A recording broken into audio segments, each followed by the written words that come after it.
महाभारत का युद्ध चल रहा था। 10 दिन बीत गए, कौरवों की सेना खत्म होती जा रही थी, पांडवों की सेना अभी भी वैसी बरकरार थी। दुर्योधन को चिंता हुई। दुर्योधन ने एक व्यंग में भीष्म पितामह से कहा, खाते हमारा अन्न है और भला चाहते हैं पांडवों का। दुर्योधन की इस बात को सुनकर के भीष्म पितामह बोले, ए दुर्योधन, क्या बोलते हो? तुम्हारा नमक खाया है इसीलिए तुम्हारे पास खड़ा हूँ, और तुझे मृत्यु का बहुत भय है ना, तुझे डर लग रहा है कि कहीं तू हार ना जाए।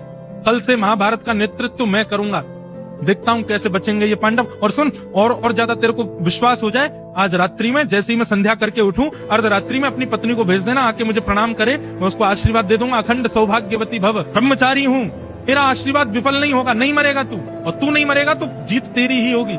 जा भेज देना अपनी पत्नी को मेरे पास। दुर्योधन बोला, आप तो नाराज हो गए, मैं तो आपको थोड़ा गर्म कर रहा था बस, कि आप ठंडे मत पड़ो, नहीं गर्म रहो। लेकिन वहां पर कान खड़े थे द्वारिकाधीश के। बोले, अच्छा तो रात में ये बवाल होने वाला है। भानुमति पहुंचे उससे पहले द्रौपदी को पहुंचाना है।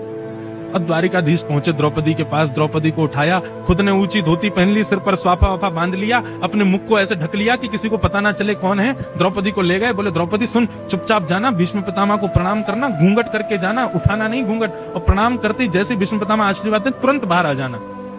द्रौपदी बोली, भीष्म पितामह ने यदि पूछ लिया कि कौन आया संग में, तो कह देना हमारा नौकर आया है।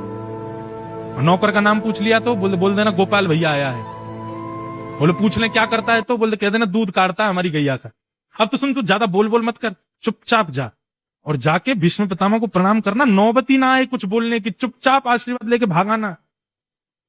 द्रौपदी बोली, सुबह ले लूंगी ना आशीर्वाद, रात में क्यों ले जा रहे हो? बोले, रात में नहीं लेगी तो सुबह तक पूरे महाभारत का पासा पलट जाएगा। रात्रि का समय द्रौपदी ने भीष्म पितामह के शिविर में प्रवेश किया। नेत्र बंद करके भीष्म पितामह संध्या वंदन करके माला जप रहे थे। इतने में भानुमति द्रौपदी गई और द्रौपदी ने जाकर के प्रणाम किया, घूंघट निकाला हुआ था।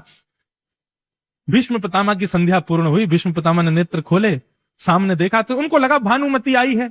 मैंने सुबह बोला था दुर्योधन को पत्नी भेज देना, अपने हाथ में जल लिया। अपने संपूर्ण जीवन के ब्रह्मचर्य का, अपने संपूर्ण जीवन के भजन का फल लेकर के द्रौपदी के सिर पर जल छोड़ करके आशीर्वाद दे दिया, अखंड सौभाग्यवती भव। अब जैसे ही द्रौपदी को आशीर्वाद मिला, द्रौपदी बोली, अखंड सौभाग्यवती भव, मुझसे कह रहे हैं कि तेरा पति अजर अमर हो जाए और सुबह मेरे पतियों के पीछे ही धनुष बाण लेके भागते हैं, ये इनकी जिम्मेवारी बन जाए, इसलिए थोड़ा कंफर्म कर लेती हूँ।